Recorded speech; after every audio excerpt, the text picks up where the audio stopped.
আমার পরামর্শ হল, কেউ যদি রহস্যময় পারিবারিক গল্প। বর্ষার দিনে খিচুড়ি রান্না করার ইচ্ছে হল। চাল ডাল দিয়ে গ্যাসে চড়িয়ে দিলাম। কিছুক্ষণ পর দেখি আগুন কমে যাচ্ছে। বুঝলাম গ্যাস শেষ হয়ে যাচ্ছে। রান্না অর্ধেক হয়েছে, এখন বন্ধ হয়ে গেল। আমি চিন্তায় পড়ে গেলাম। ছেলেকে ডাকলাম, দেখতো গ্যাস শেষ হয়ে গেছে মনে হয়। সে এসে চেক করে বলল, হ্যাঁ মা, শেষ হয়ে গেছে। আমি নতুন সিলিন্ডার লাগিয়ে দিচ্ছি। আমি বললাম, এত তাড়াতাড়ি পারবি? সে হেসে বলল, পারব মা, তুমি চিন্তা করো না। সে দ্রুত পুরনো সিলিন্ডার খুলে নতুনটা লাগালো। আগুন জ্বালিয়ে দিয়ে বলল, দেখো মা, আবার জ্বলে উঠল। আমি খুশি হয়ে বললাম, বাহ, তুমি তো দারুণ কাজ করলে। সে গ্যাসের নীল শিখার দিকে তাকিয়ে বলল, মা, এই আগুনের মতোই আমার মনেও একটা আগুন জ্বলছে। আমি জিজ্ঞেস করলাম, কোনো আগুন? সে আমার চোখের দিকে তাকিয়ে বলল, তোমার ভালোবাসার আগুন। মা, আমি তোমাকে ভালোবাসি।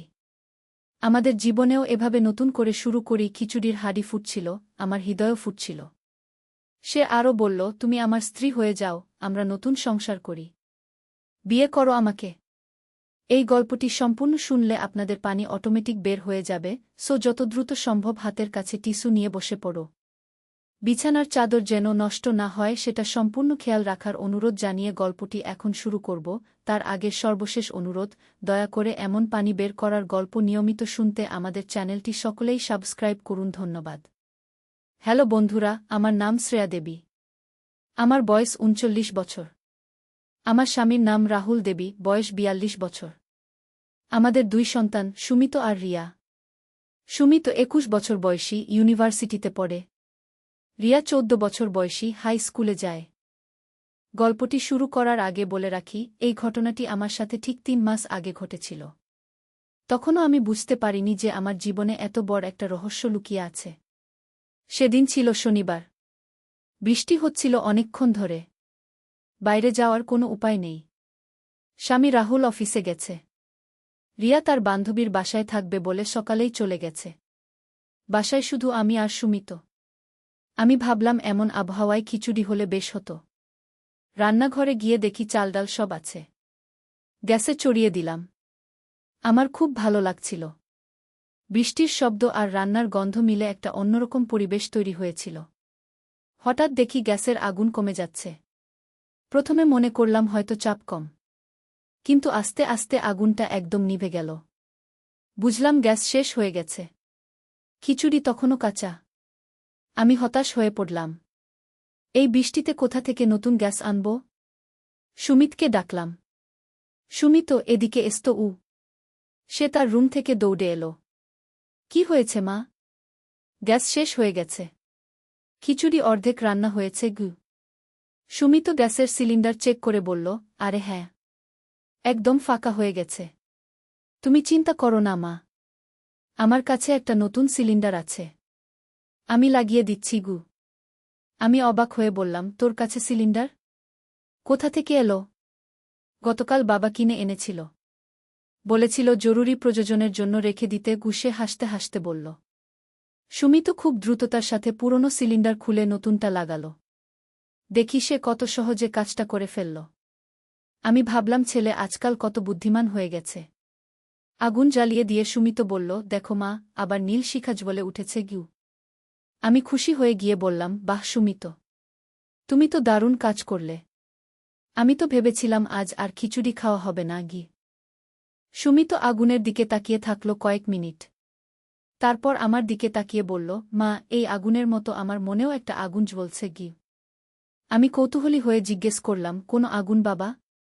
সুমিত একটু লজ্জা পেয়ে বলল, মা, তোমার জন্য আমার মনে একটা ভালোবাসার আগুন জ্বলে। তুমি আমার সবচেয়ে প্রিয় মানুষ। আমি চাই আমাদের সম্পর্কটা আরও গভীর হোক। আমার হৃদয় ভরে গেল। আমি বললাম, আমিও তোমাকে খুব ভালোবাসি সুমিত। সে আরও কাছে এসে বলল, মা, আমি চাই তুমি আমার স্ত্রী হয়ে যাও। আমরা একসাথে নতুন জীবন শুরু করি। আমি একটু অবাক হলাম। এ কি বলছিস তুই? মা, আমি সিরিয়াস। তুমি আমাকে বিয়ে করো। আমরা একসাথে সুখের সংসার করব। তখন আমার মনে হলো ছেলে হয়তো কোনো কারণে মানসিক চাপে আছে। আমি তার কপালে হাত রাখলাম। সুমিত, তোর কি হয়েছে? তোর জ্বর আছে নাকি? সে আমার হাত সরিয়ে দিয়ে বলল, আমার কিছু হয়নি মা, আমি ঠিক আছি। শুধু আমার মনের কথা বলেছি গু। আমি বুঝলাম যে সুমিত হয়তো কোনো মানসিক সমস্যায় ভুগছে। আমি ভাবলাম তাকে একটু স্বাভাবিক রাখতে হবে। ঠিক আছে সুমিত, এখন তুই গিয়ে বিশ্রাম নে। আমি খিচুড়ি রেডি করে নিচ্ছি গু। সে একটু হতাশ হয়ে নিজের রুমে চলে গেল। আমি রান্না করতে থাকলাম, কিন্তু মনটা খুব অস্থির লাগছিল। দুপুরে খাওয়ার সময় সুমিত আবার সেই একই কথা বলতে শুরু করল। আমি বুঝলাম এটা কোনো সাধারণ বিষয় না, তাকে ডাক্তার দেখাতে হবে। সুমিত, তুই কি কোনো মানসিক চাপ অনুভব করছিস? না মা, আমি একদম ঠিক আছি। শুধু আমার সত্যিকারের অনুভূতি তোমাকে জানাচ্ছি গি। আমি বুঝলাম এটা একটা মানসিক সমস্যা। সুমিত হয়তো অডিপাস কমপ্লেক্সে ভুগছে। এটা একটা মানসিক রোগ যেটায় ছেলেরা তাদের মায়ের প্রতি অস্বাভাবিক আকর্ষণ অনুভব করে। বিকেলে রাহুল অফিস থেকে ফিরল। আমি তাকে সব বিষয়টা খুলে বললাম। রাহুল প্রথমে বিশ্বাস করতে পারল না। তুমি নিশ্চিত সুমিত এরকম কথা বলেছে? হ্যাঁ, আমি নিজের কানে শুনেছি গু। রাহুল সুমিতকে ডেকে কথা বলল। সুমিত তার বাবার কাছেও একই কথা বলল। তখন রাহুল বুঝল ব্যাপারটা সিরিয়াস। আমাদের সুমিতকে একজন মনোবিদের কাছে নিয়ে যেতে হবে গু। পরের দিন আমরা সুমিতকে নিয়ে ডাক্তারের কাছে গেলাম।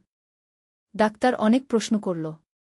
পরীক্ষা নিরীক্ষার পর জানাল যে সুমিত সত্যিই অডিপাস কমপ্লেক্সে ভুগছে। এটা একটা মানসিক রোগ। কাউন্সেলিং আর ওষুধের মাধ্যমে এটা সারানো যায়, তবে সময় লাগবে গু। আমরা ডাক্তারের পরামর্শ অনুযায়ী চিকিৎসা শুরু করলাম। প্রায় ৩ মাস লেগেছিল সুমিতকে সুস্থ করে তুলতে। এখন সুমিত সম্পূর্ণ সুস্থ। সে আর আগের মতো অস্বাভাবিক কথা বলে না। তার আচরণ স্বাভাবিক হয়ে গেছে। এমনকি সে একটা মেয়ের সাথে প্রেমের সম্পর্কেও জড়িয়ে পড়েছে, যেটা খুবই স্বাভাবিক। ডাক্তার বলেছিল এই ধরনের মানসিক সমস্যা অনেক যুবকদের হয়ে থাকে।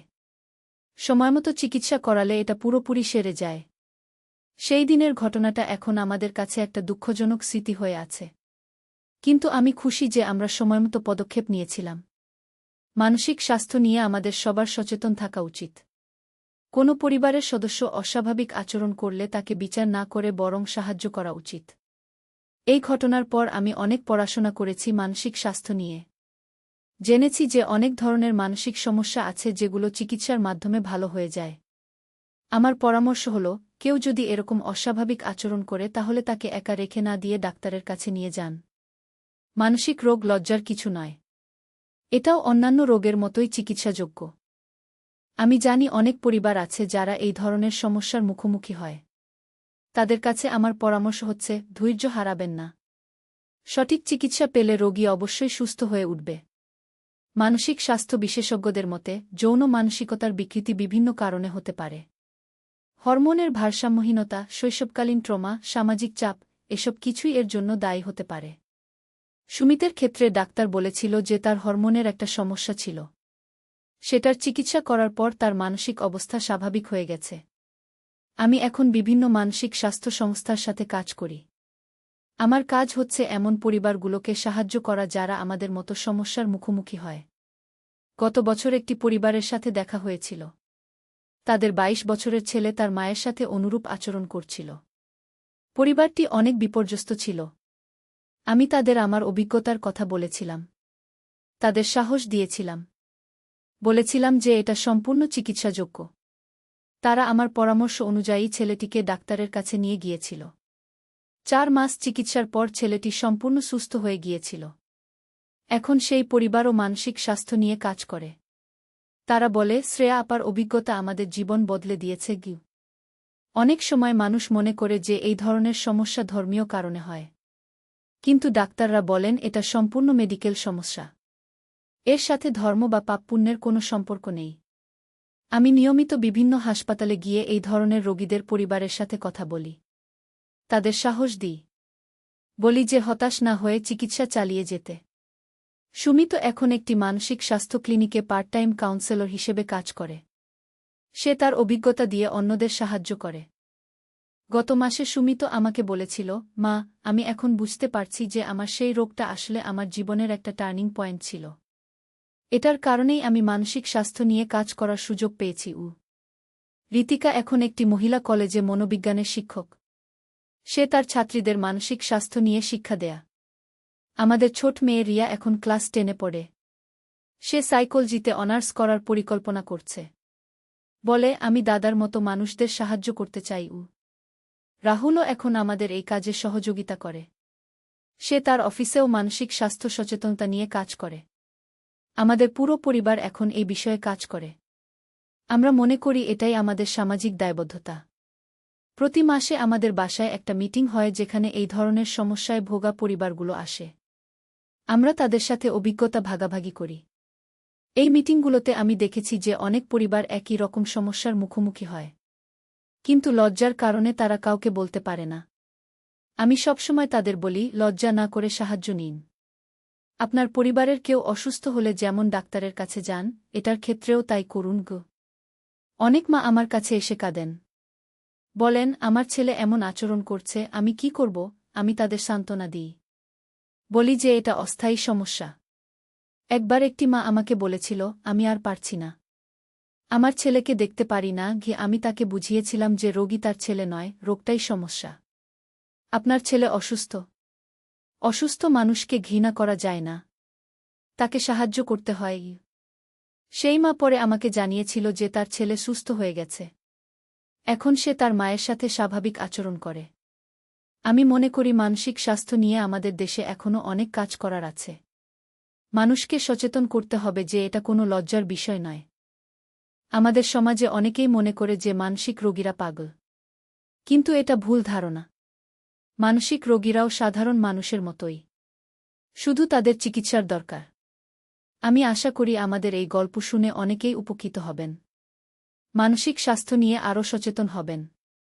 এই গল্পের মাধ্যমে আমি সবাইকে বলতে চাই যে কোনো সমস্যাই অসমাধানযোগ্য নয়, শুধু সঠিক সময়ে সঠিক পদক্ষেপ নিতে হয়। সুমিত এখন আবার আমাদের আদরের ছেলে। সে তার পড়াশোনায় মনোযোগী হয়েছে। তার গার্লফ্রেন্ড ঋতিকা খুব ভালো মেয়ে। আমরা সবাই মিলে এখন খুব সুখে আছি। আমাদের এই অভিজ্ঞতা থেকে আমি যেটা শিখেছি সেটা হল, পরিবারের কেউ যদি কোনো সমস্যায় ভোগে তাহলে তাকে একা ফেলে রাখা উচিত নয়। সবাই মিলে তার পাশে দাঁড়াতে হয়। আমি আশা করি যারা এই গল্প শুনছেন তারা মানসিক স্বাস্থ্য নিয়ে আরও সচেতন হবেন। কোনো পরিবারে এই ধরনের সমস্যা দেখা দিলে লজ্জা না করে সাহায্য নেবেন। সুমিত এখন আবার আমাদের আদরের ছেলে। সে তার পড়াশোনায় মনোযোগী হয়েছে। তার গার্লফ্রেন্ড ঋতিকা খুব ভালো মেয়ে। আমরা সবাই মিলে এখন খুব সুখে আছি। এই গল্পটি শেয়ার করার উদ্দেশ্য হল মানুষকে মানসিক স্বাস্থ্য সম্পর্কে সচেতন করা। অনেক পরিবারেই এরকম সমস্যা হয়ে থাকে, কিন্তু লজ্জার কারণে তারা কাউকে বলে না। যদি কারো পরিবারে এরকম সমস্যা থাকে তাহলে দেরি না করে চিকিৎসকের পরামর্শ নিন।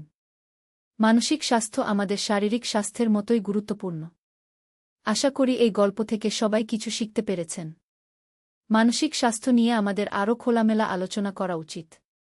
তাহলে এরকম সমস্যার মুখোমুখি হলে আমরা সঠিক পদক্ষেপ নিতে পারব। সবাইকে ধন্যবাদ এই গল্প শোনার জন্য। আশা করি আপনাদের উপকারে এসেছে।